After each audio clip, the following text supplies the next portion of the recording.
श्री शिवाय नमस्तुभ्यम दोस्तों, हर हर महादेव। आज की इस वीडियो में जितिया व्रत की कथा को हम सुनेंगे। बहुत समय पहले दो बहनें रहा करती थीं। एक का नाम था सुखिया और दूसरी का नाम था दुखिया। दोनों का भाग्य उनके नाम के जैसा ही था। दुखिया गरीब थी और बहुत दुखी रहती थी। सुखिया अमीर थी और हमेशा सुखी रहती थी। दोनों एक ही गांव में रहती थी। दुखिया सुखिया के घर का काम करती थी, फिर साफ सफाई करती, खाना बनाती और जो खाना बच जाता वह खाना सुखिया दुखिया को दे देती थी। इसी तरह दुखिया का घर चलता था। समय बीतता गया। दोनों को बच्चे थे। सुखिया को 2 पुत्र थे और दुखिया को भी 2 पुत्र थे। जब जितिया का व्रत आया तो दोनों बहन जितिया का व्रत रखी थी। दुखिया सुखिया के घर में काम करती थी। व्रत के दिन दुखिया ने जो चावल फटका उससे जो खुर्दी निकला वह अपने लिए रख ली और साफ चावल सुखिया को दे दी। फिर साग को चूनी बढ़िया वाला साग सुखिया के लिए रख दी और जो डंठल था वह अपने लिए रखी। तब दुखिया ने सुखिया के घर सारा खाना बना दिया और अपने घर चावल की खुर्दी और साग की डंठल लेकर गई बनाने के लिए। खुर्दी का चावल और साग की डंठल बनाकर वह खाना अपने बच्चों को खिलाई और खुद भी खाई। उसके बाद दुखिया सोने चली गई। आधी रात में एक बूढ़ी औरत उसके घर पर आकर दरवाज़ा खटखटाती है तो दुखिया पूछती है कि कौन है। तब बुढ़िया बोली, बेटा हम हैं। दुखिया ने उठकर फाटक खोला और पूछती है, अम्मा आपको क्या चाहिए? इतनी रात में आप यहाँ किस लिए आई हो? बुढ़िया बोलती है, बेटा मुझे बहुत भूख लगी है, कुछ खाने को दे दो। दुखिया उसे घर के अंदर ले आती है और कहती है, हम लोग बहुत गरीब हैं। आज मैंने खुर्दी का चावल और साग की डंठल बनाया है, क्या आप खाएंगी? तो बूढ़ी कहती है, हाँ क्यों नहीं खाएंगे, हमें बहुत भूख लगी है, हम भी वही खाएंगे। दुखिया अंदर जाकर खुर्दी का चावल और साग की डंठल लाती है और बुढ़िया को दे देती है खाने के लिए। बुढ़िया जो है खाना खाने के बाद कहती है कि मुझे अच्छे से कुछ दिखाई नहीं देता, इतनी रात के अंधेरे में मैं अपने घर कैसे जाऊंगी? तो दुखिया कहती है कि कोई बात नहीं, आप यहीं पर सो जाइए, सुबह अपने घर चले जाना। तो बुढ़िया दुखिया के घर में ही सो जाती है। फिर थोड़ी देर बाद उठकर बुढ़िया बोलती है, बेटा मुझे दीर्घ संख्या लगी है, मैं कहाँ करूँ? तो दुखिया कहती है, मेरे घर में बाथरूम नहीं है, इसलिए आप उधर कोने में कर लीजिए। बुढ़िया पूछती है कि बेटा भड़बड़ करे या छरछर करे?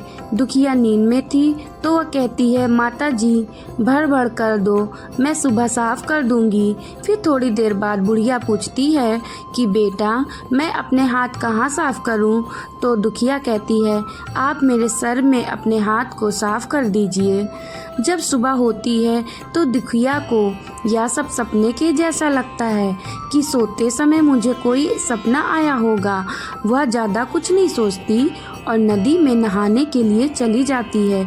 जब वह नदी में नहाती है और अपने बाल धोती है तो उसके बालों से होते हुए जो पानी बहता है वह सोने का पानी होता है।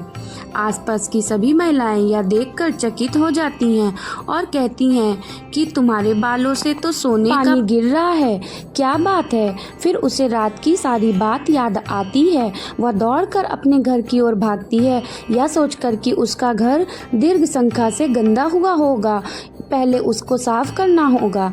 जब वह अपने घर में जाती है तो देखती है कि घर के हर कोने में ढेर सारा सोना बिखरा पड़ा है। वह ये सब देखकर दुखिया बहुत खुश हो जाती है और सोचती है कि जिन माता बाबा की कृपा है जो माता के रूप धारण करके मेरे घर आए और मुझे इतना आशीर्वाद दिए। अब दुखिया अमीर हो जाती है और सुखिया के घर जाकर काम करना बंद कर देती है। दुखिया जब अपना व्रत पूरा करती है तो अपने पुत्र से कहती है कि जाओ मौसी के घर से तराजू लेकर आओ, यह नापने के लिए कि सोना कितना है। बच्चा बहुत खुशी से सुखिया मौसी के घर जाता है और तराजू मांगता है। तो सुखिया पूछती है कि तराजू पर क्या नापना है। तो बच्चा बोलता है कि मेरे घर में बहुत सारा सोना है, उसी को मम्मी नापेंगी। सुखिया कहती है कि खाने के लिए तुम्हारे पास कुछ भी नहीं है और सोना नापोगे, मुझसे झूठ बोलते हो। तो बच्चा कहता है मैं झूठ नहीं बोल रहा हूँ। सुखिया सोचती है जब तराजू मांगा है तो कुछ ना कुछ तो ज़रूर नापना होगा, इसलिए वह तराजू के पीछे गोंद लगा देती है कि जो भी नापेगा वह थोड़ा सा चिपक के इसमें आ जाएगा। दुखिया जब तराजू पर सोना नापती है तो कुछ सोना का टुकड़ा उस बूंद में चिपक जाता है। जब बच्चा तराजू लौटाने आता है तो सुखिया उसको उलट पुलट कर देखती है तो उसे तराजू में सोना लगा हुआ मिलता है। सुखिया सोचती है उसके घर में ज़रूर कहीं से सोना आया होगा, इसलिए वह कई दिनों से काम पर भी नहीं आ रही है। सुखिया उसके घर जाकर देखते ही कहती है यह सोना कहाँ से आया। जब सुखिया दुखिया के पास जाकर पूछती है कि तुम्हारे पास ये सोना कहाँ से आया है, इतना सोना तुम तराजू मंगाई नापने के लिए, तो दुखिया उस रात की सारी कहानी अपनी बहन सुखिया को बताती है। दुखिया का मन एकदम सच्चा था, इसलिए वह सब कुछ बता देती है। लेकिन सुखिया के मन में लालच आने लगा था कि दुखिया के पास हमसे भी ज़्यादा धन आ गया, अब अगली जितिया में मैं भी कुल्दी का चावल और चावल की साग की डंठल बनाऊंगी। फिर अगले साल जितिया का व्रत दोनों बहनों ने रखा। सुखिया के पास हर तरह का सुख था और धन भी था, फिर भी वह जितिया के दिन चावल फटक कर साफ चावल फेंक दी और खुर्दी अपने पास रख ली। साग को तोड़कर पत्तियां फेंक दी और डंठल अपने पास रख ली और उसी को उसने बना दिया।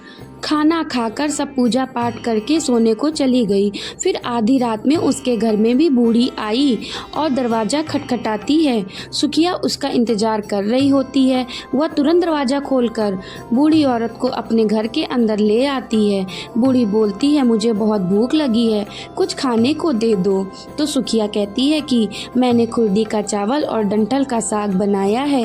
बुढ़िया बोलती है कोई बात नहीं, मैं खाऊंगी। तो सुखिया परोस देती है। वह खाना खाने के लिए और सोने चली जाती है। बुढ़िया बोलती है मैं घर नहीं जाऊंगी, मुझे दिखाई नहीं देता। तो सुखिया कहती है कोई बात नहीं, आप यहीं पर सो जाओ। थोड़ी देर बाद बुढ़िया फिर बोलती है कि मुझे दीर्घ शंका लगी है, कहाँ करूँ। तो सुखिया कहती है कि वहीं कोने में कर लीजिए। फिर थोड़ी देर बाद बुढ़िया पूछती है कि भड़ करें या छर। तो वो कहती है कि छर कर दीजिए। फिर बूढ़ी कहती है कि बेटा मैं अपने हाथ कहाँ साफ करूँ। तो सुखिया कहती है कि मेरे सर पर साफ कर दीजिए। बुढ़िया अपना हाथ सुखिया के सर में साफ कर लेती है। जब सुखिया सुबह उठकर देखती है तो उसका घर पूरा गंदगी से भरा होता है और उसके बाल में भी बहुत गंदगी लगी होती है। यह सब देखकर सुखिया बहुत दुखी हो जाती है और उसे बहुत गुस्सा भी आता है। वह अपनी बहन दुखिया को बुलाती है और उसको गुस्सा करती है कि तुमने हमसे झूठ कहा और मेरा पूरा घर गंदा करवा दिया। तो दुखिया पूछती है कि तुमने क्या कहा था, भड़बड़ या छर। तो सुखिया कहती है कि मैं तो छर बोली। तो दुखिया कहती है कि यहीं पर तो तुमने गलती करी और तुम्हारे पास तो सब कुछ था, किसी चीज़ की कमी भी नहीं थी, फिर भी तुमने लालच किया। मेरे पास तो कुछ भी नहीं था, तुम्हारे पास तो सब कुछ था। तुम्हारे घर जीतमन बाबा भेस बदल कर आए, लेकिन फिर भी तुमने उन्हें अच्छा खाना नहीं परोसा। मेरे पास तो कुछ भी नहीं था, इसलिए मैंने उन्हें खुर्दी का चावल और साग का डंठल परोसा था। तुमने अपने घर आए भगवान का अपमान किया, सब कुछ रहते हुए भी तुमने साग और भात खिलाया। तुम्हारे पास सब कुछ होते हुए भी तुमने लालच नहीं करना चाहिए था, इसलिए तुम्हारे साथ इतना बुरा हुआ। तब जाकर सुखिया को अपनी गलती का पछतावा हुआ और उसने जीतमान बाबा से अपनी गलती की क्षमा मांगी। इस तरह से जितिया व्रत की कथा समाप्त होती है। तो दोस्तों आज की कथा बस यहीं तक थी।